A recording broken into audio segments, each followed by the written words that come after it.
तो हेलो प्यारे स्टूडेंट, कैसे हैं आप। मैं आशा करता हूं कि आप अच्छे होंगे। इस वीडियो में हम लेके आए हैं क्लास 10th के सामाजिक विज्ञान का टॉप 50 ऑब्जेक्टिव क्वेश्चंस, जो आपके बोर्ड एग्जाम के लिए काफ़ी महत्वपूर्ण है। जितने भी इसमें सब्जेक्ट है, सभी का जो है अलग अलग ऑब्जेक्टिव क्वेश्चंस लेके आए हैं। तो आप लास्ट तक जरूर देखें, आपको मज़ा आ जाएगा। तो और आपको जो है बोर्ड एग्जाम में भी क्वेश्चन नहीं छूटने वाला है। तो चलिए वीडियो को शुरू करते हैं और देखते हैं क्वेश्चंस को। तो हमारा जो पहला क्वेश्चन है, ये है भारतीय राष्ट्रीय कांग्रेस का गठन कब हुआ था। तो इसका जो ऑप्शन में दिया गया है 1885, 1890, 1905, 1919। तो इसका जो सही आंसर हो जाएगा आपका, ये हो जाएगा 1885 ईस्वी। ऑप्शन नंबर ए जो है, इसे आप याद रख सकते हैं। अगला क्वेश्चन को देखते हैं। अगला क्वेश्चन है, जलियांवाला बाग हत्याकांड कब हुआ था। तो यहाँ पर ऑप्शन में दिया गया है 1919 ईस्वी, 1920, 1930, 1942। तो इसका जो सही आंसर हो जाएगा आपका, ये हो जाएगा 1919 ईस्वी। आपको ऑप्शन नंबर ए जो है, इसे ही याद रखना है। अगला क्वेश्चन है, असहयोग आंदोलन के नेता कौन थे। तो यहाँ पर ऑप्शन में दिया गया है सुभाष चंद्र बोस, बाल गंगाधर तिलक, महात्मा गांधी, भगत सिंह। असहयोग आंदोलन के नेता कौन थे, तो ये थे महात्मा गांधी। आपको ऑप्शन नंबर जो है सी, इसे याद रखना है। ऑप्शन नंबर सी जो है, ये सही आंसर हो जाएगा। अगला क्वेश्चन है, भारत छोड़ो आंदोलन कब शुरू हुआ था। तो यहाँ पर ऑप्शन में दिया गया है 1920 ईस्वी में, 1930, 1942, 1947। भारत छोड़ो आंदोलन की यहाँ पर बात किया जा रहा है, क्विट इंडिया मूवमेंट। तो इसका जो सही आंसर हो जाएगा आपका, ये हो जाएगा 1942 ईस्वी में जो है क्विट इंडिया मूवमेंट हुआ था, भारत छोड़ो आंदोलन। आपको ऑप्शन नंबर सी जो है, इसे याद रखना है। अगला क्वेश्चन को देखते हैं। अगला क्वेश्चन है, डिवाइड एंड रूल की नीति किसने अपनाई। तो यहाँ पर Lord Curzon, Lord Dalhousie, Lord Minto, Lord Cleveland. तो इसका जो सही आंसर हो जाएगा आपका, ये हो जाएगा लॉर्ड कर्जन। तो आपको ऑप्शन नंबर ए जो है, इसे याद रखना है। अगला क्वेश्चन को देखते हैं। अगला क्वेश्चन है हमारा, पहली गोलमेज सम्मेलन कब हुई। तो ऑप्शन में दिया गया है 1928, 1930, 1931, 1932। तो कब हुआ था पहली गोलमेज सम्मेलन। तो इसका सही आंसर जो है आपका, ये हो जाएगा 1930 ईस्वी। आपको ऑप्शन नंबर जो बी, इसे याद रखना है, 1930 ईस्वी। अगला क्वेश्चन है, पुनर्जागरण की शुरुआत किस देश में हुई थी। तो ऑप्शन में दिया गया है फ्रांस, इंग्लैंड, इटली, जर्मनी।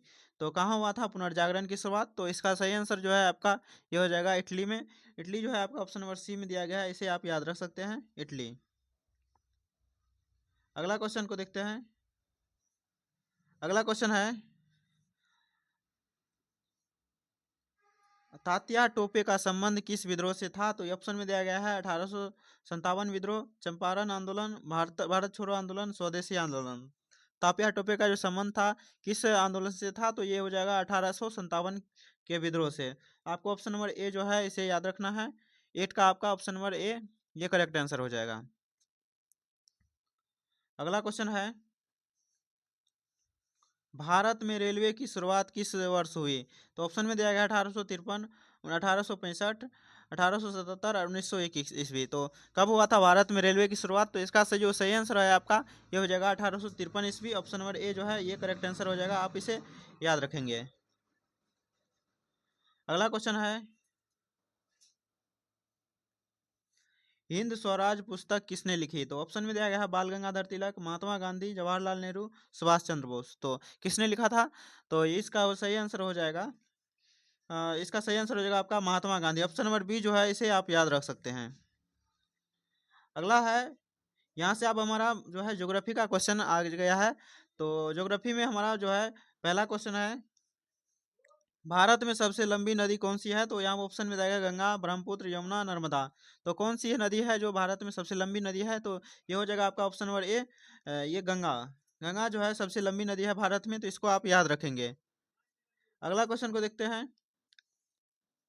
अगला क्वेश्चन है, कर्क रेखा भारत के कितने राज्यों से होकर गुजरती है। तो ऑप्शन में दिया गया 5, 7, 8, 9। तो कितने राज्यों से होकर गुजरती है कर्क रेखा भारत में। तो इसका सही आंसर जो होगा आपका, ये हो जाएगा 9 राज्यों से होकर गुजरती है। तो आपको ऑप्शन नंबर डी जो है, इसे याद रखना है। अगला क्वेश्चन है हमारा, ब्लैक साइल किस फसल के लिए उपयुक्त है? ब्लैक साइल जो है किस फसल के लिए उपयुक्त है? तो ऑप्शन में जाएगा गेहूं, धान, कपास, मक्का। तो इसका जो सही आंसर हो जाएगा आपका, ये हो जाएगा कपास के लिए। तो कपास आपका ऑप्शन नंबर सी जो है, इसे आप याद रखना है। इस प्रकार का क्वेश्चन आपके बोर्ड एग्जाम में पूछने का काफी जो है चांस है। अगला क्वेश्चन को देखते हैं। अगला क्वेश्चन है हमारा, सबसे अधिक वर्षा वाला स्थान कौन सा है? तो ऑप्शन में दिया गया है चेरापूंजी, मानसीन, पश्चिम बंगाल, मुंबई। तो कौन सा है? तो यहाँ पर सही आंसर हो जाएगा आपका, ये हो जाएगा मानसीन, ऑप्शन नंबर बी। इसे आप याद रख सकते हैं। अगला क्वेश्चन को देखते हैं। अगला क्वेश्चन है हमारा, भारत में सबसे बड़ा मरुस्थल कौन सा है? तो ऑप्शन में दिया गया कच्छ का रण, थार, गोबी और सहारा। तो यहाँ पर हो जाएगा सही आंसर आपका, भारत में सबसे बड़ा मरुस्थल कौन सा है? तो इसका सही जो आंसर है आपका, ये हो जाएगा थार मरुस्थल। ये जो है भारत में सबसे बड़ा मरुस्थल है, तो इसे आप याद रख सकते हैं, ऑप्शन नंबर बी, थार मरुस्थल को। अगला क्वेश्चन को देखते हैं।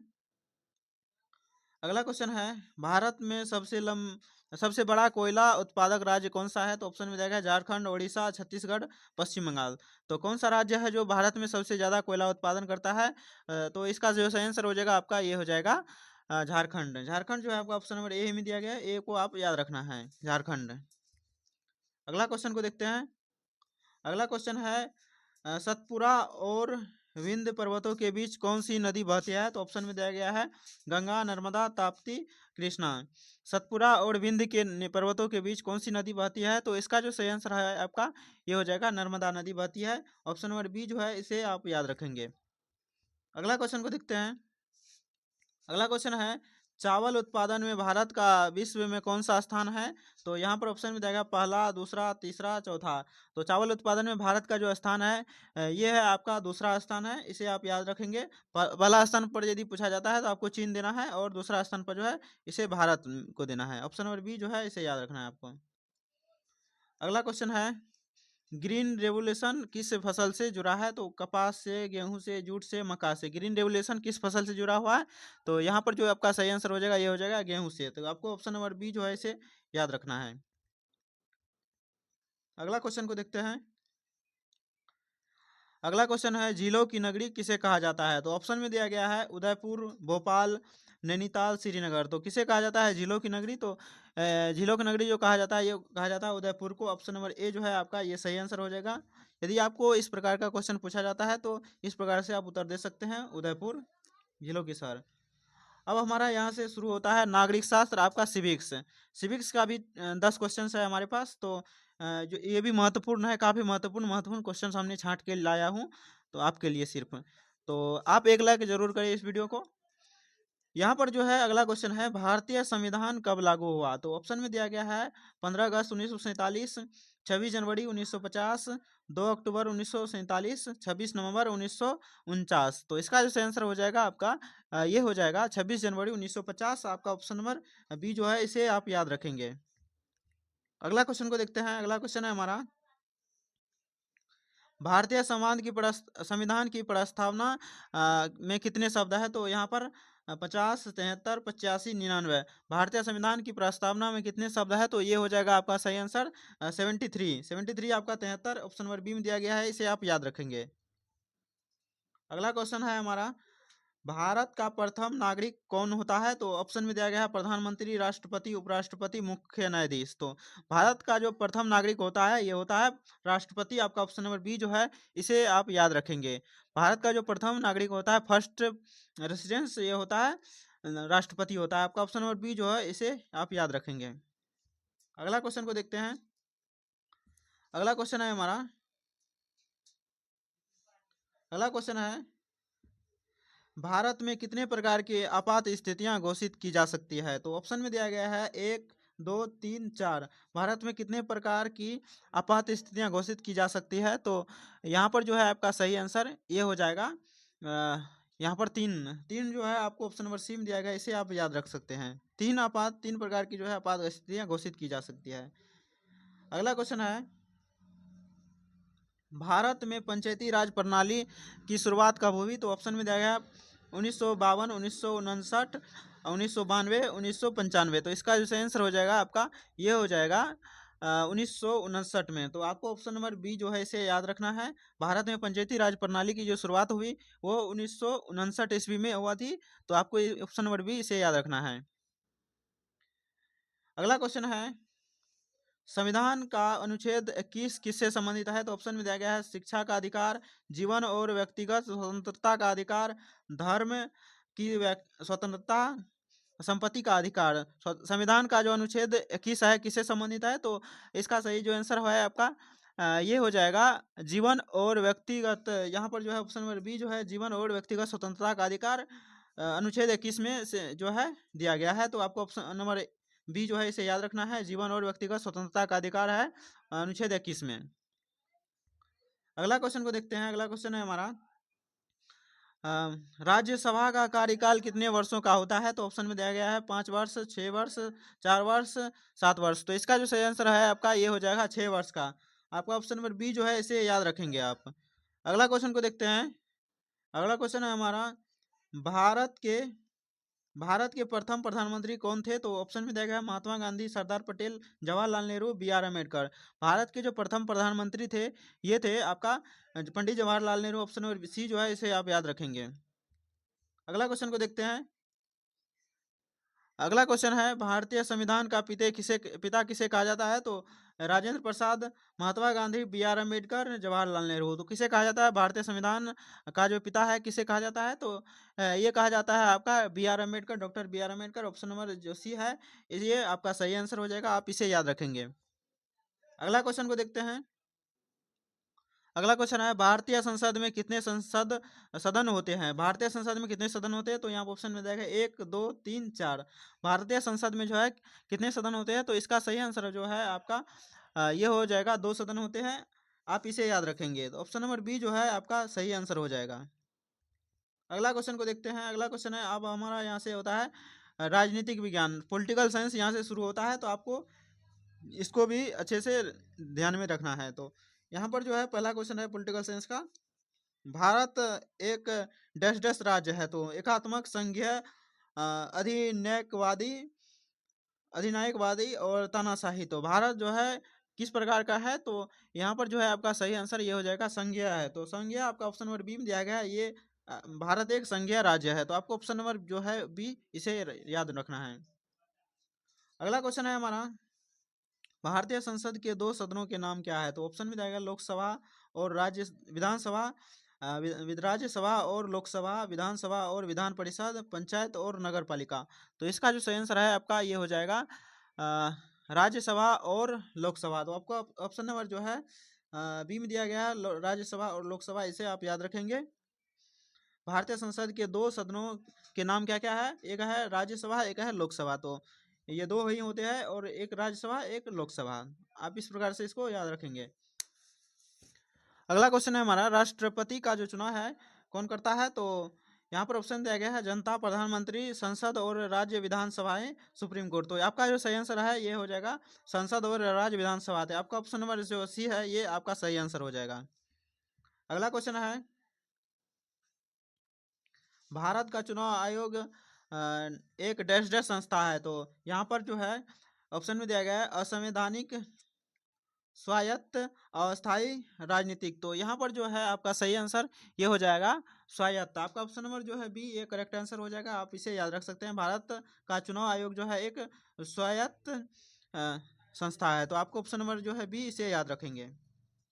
अगला क्वेश्चन है, भारतीय संविधान में कितने मूल अधिकार है? तो यहाँ पर ऑप्शन में दिया गया है 5 6 7 8। भारतीय संविधान में जो है कितने मूल अधिकार शामिल है? तो यहाँ पर जो है आपका सही आंसर हो जाएगा ये हो जाएगा 6 मूल अधिकार शामिल है। तो आपको ऑप्शन नंबर बी जो है आप इसे याद रखेंगे।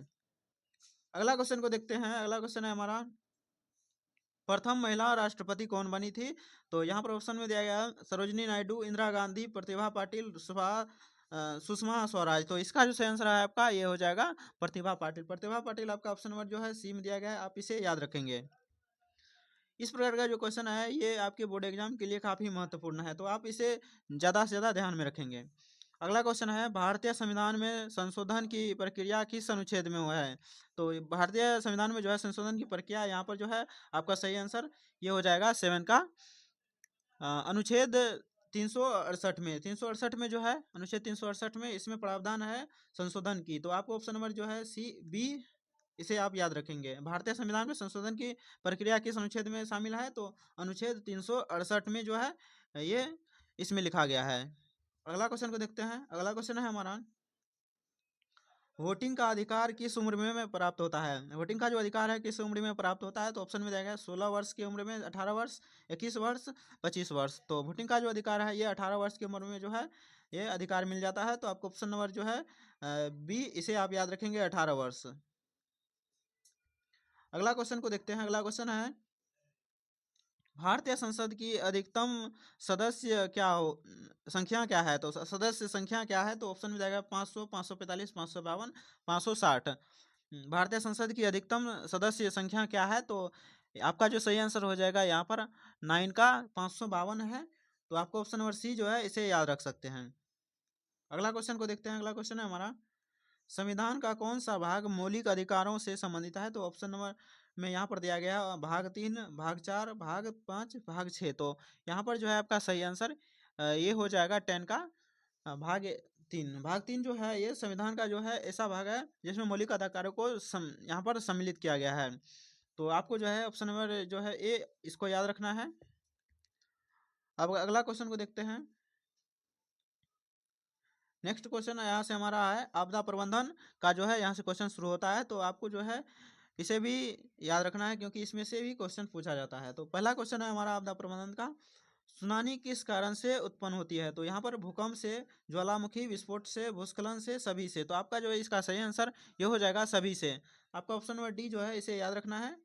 सुनामी जो है किस कारण से होता है? तो ये आपका ऑप्शन नंबर सी जो डी जो है ये सही आंसर हो जाएगा, क्योंकि भूकंप से भी होता है, ज्वालामुखी से, विस्फोटक से और भूस्खलन से भी होता है। तो आपको इसको याद रखना है।